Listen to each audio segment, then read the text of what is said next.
Welcome back, everybody, to Let's Play The Legend of Zelda Twilight Princess HD in Hero Mode. This is Brad playing, and we're going to go on some more side quests. Last episode, we just did the second round of the Cave of Shadows, and before that, we beat the Snow Peak Ruins, so we're already 5 dungeons deep into the game, and just like as per the formula, we're going to do some more side quests, and then we're going to advance the story after that. Long time since we meet, Why feeling better? Nice weather for sleds. You try, I guess I will. Race to home, cause usually when there's an annoying mini game, that means there's a heart piece in it for me if I do something good. Oh, maybe I should, start before I crouch.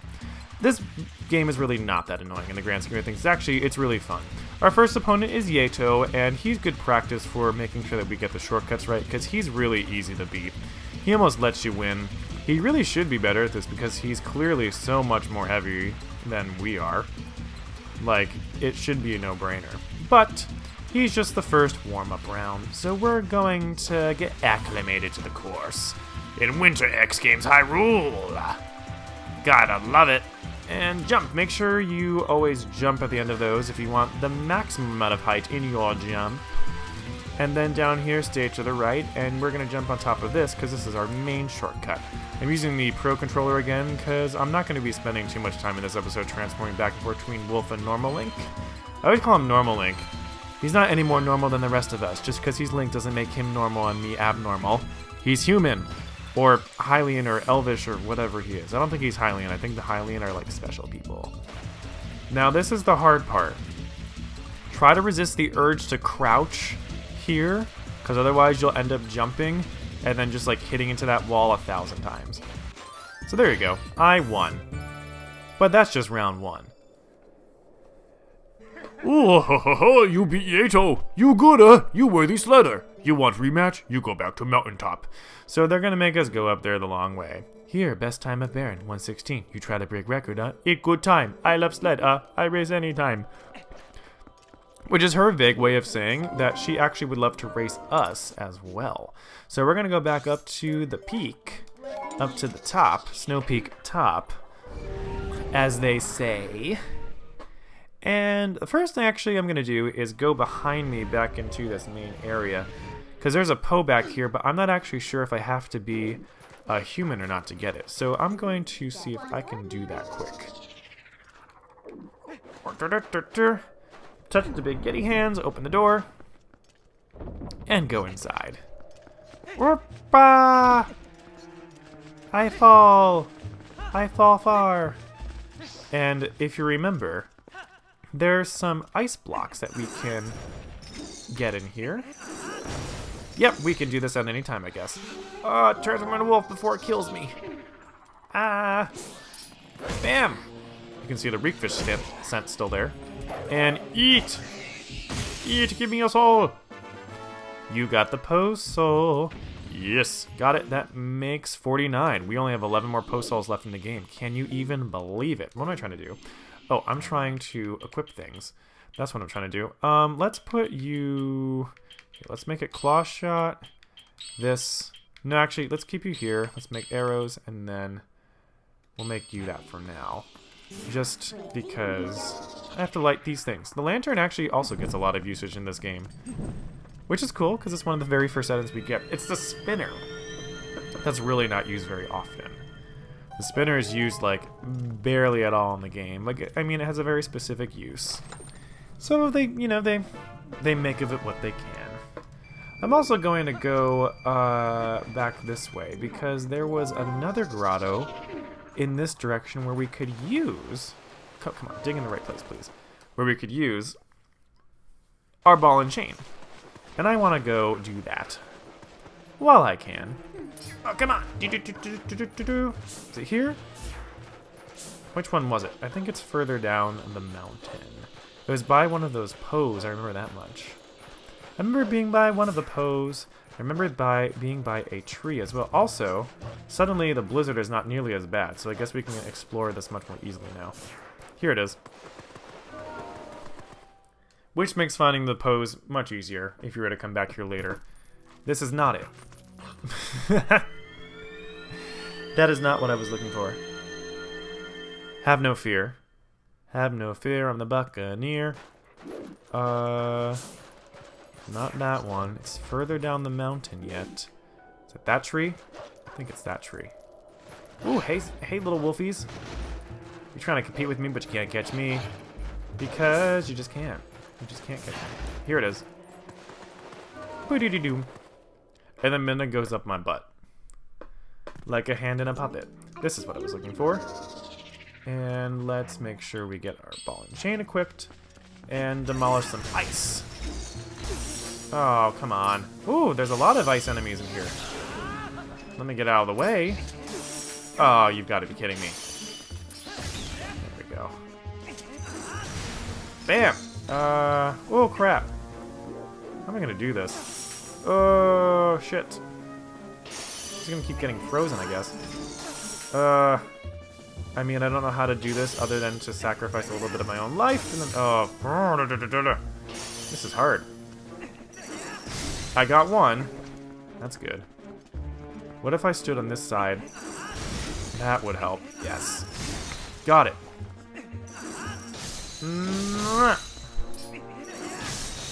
This is stressful.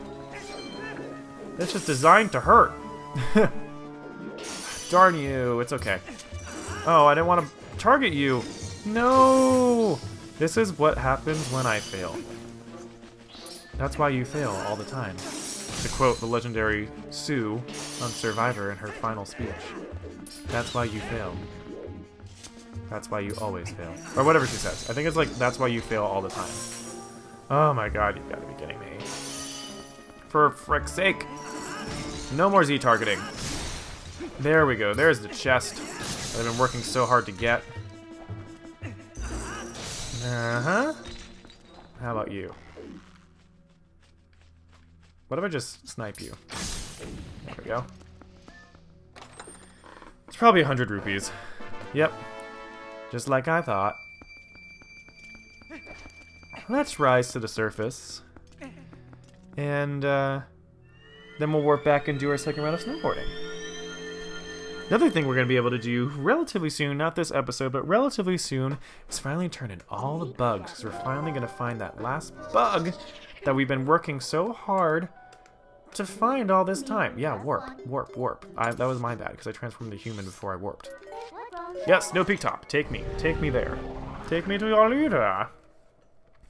So, we got that Poe, and we got that Grotto. Now we're going to have more snowboarding fun. While it's dusk. Dusk is a wonderful time of year. Or day, you know. Year, day, whatnot.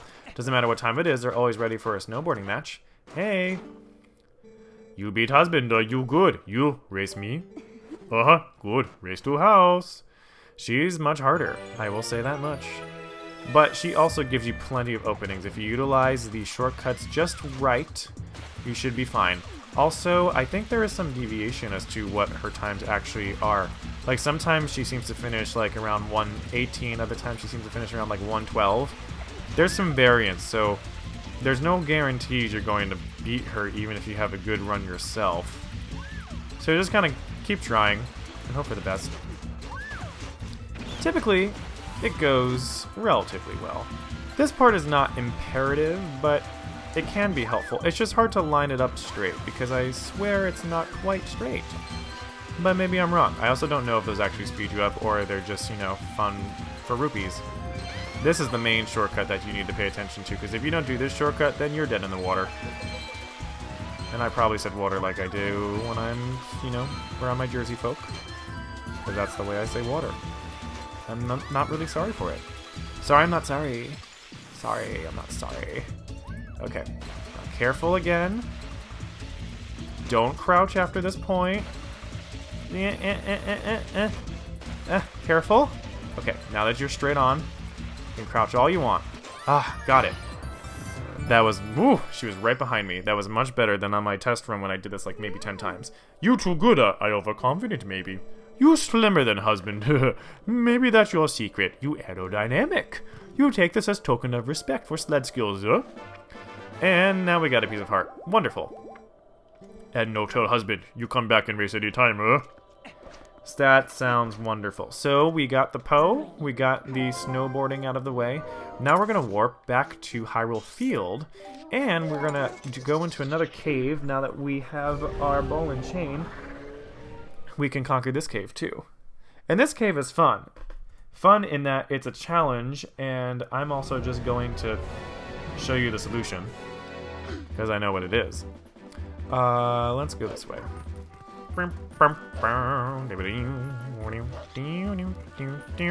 Let me test my theory. Does ball and chain work on normal boulders? Pretty sure it does, but might as well check.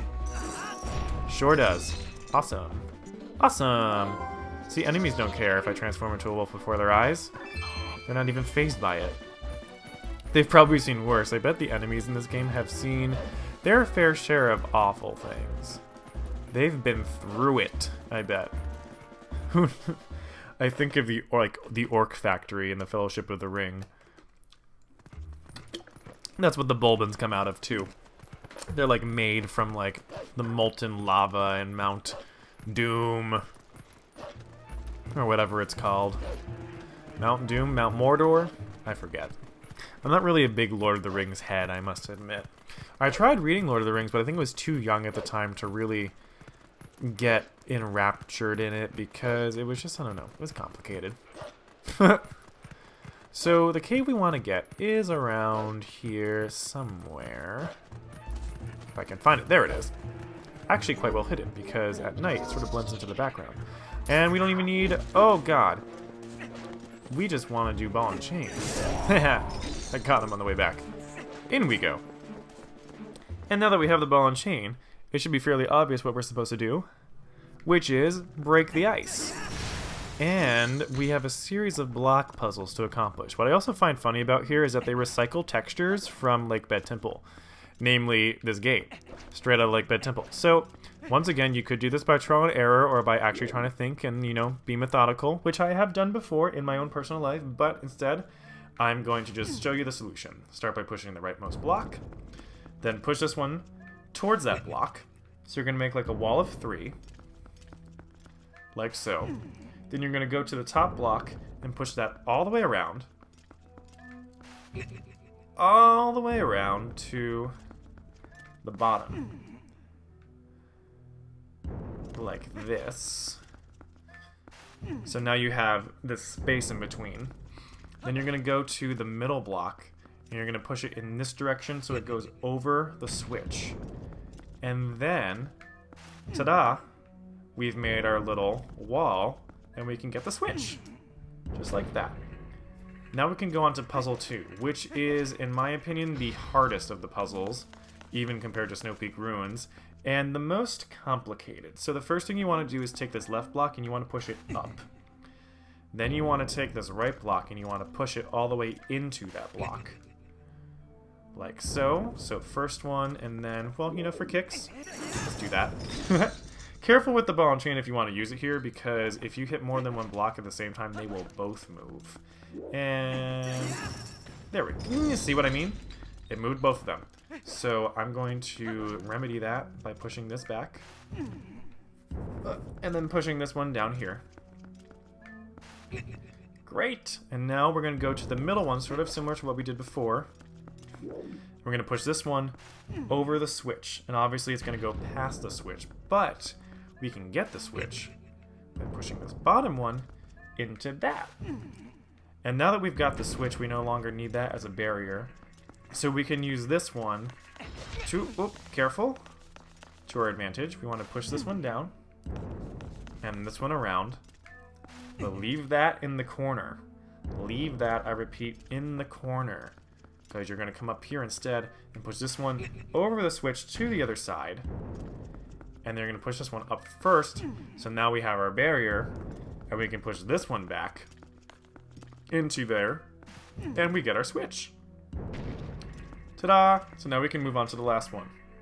Which looks huge, but actually it's really not that hard. It's just a lot of the same. Where we kind of like push things into other things and then we move them around. Yep, so do that one, and then we're going to push this one. We're going to make another big vertical line of 3. Like this. And then sort of like we did in the last few puzzles, now that we have that line of 3, we can push the top one around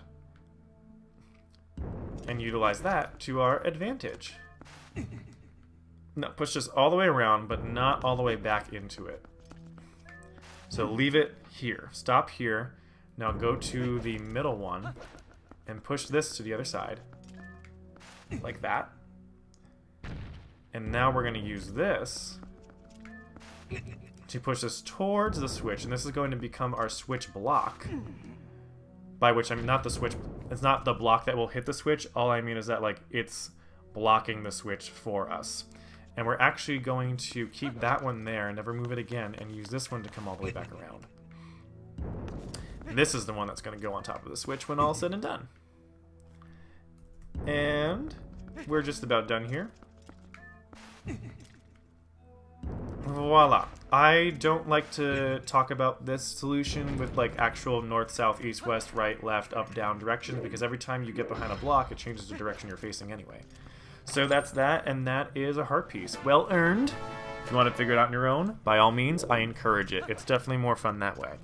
So we can get on out of here now, and I'm going to take my butt to the fishing hole in preparation for next episode, because next episode I'm going to play my most hated minigame in the world. Not in the world, just in the world of Hyrule, within the context of this game. I hate this minigame. But I gotta do it at some point, even though there's really not a big prize in it for me other than anything that applies to fishing.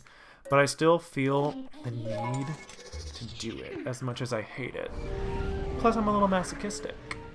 And I'm not playing on Wii, and I don't have to deal with the motion controls, so maybe, just maybe, I'll make it out just fine. So thanks so much for watching. This is, again, my Let's Play The Legend of Zelda Twilight Princess HD for the Wii U in Hero Mode, getting everything 100%. Like and subscribe below if you like this video, especially if you want to see more episodes. I'm Brad, and I hope you have a nice day. Thanks for watching.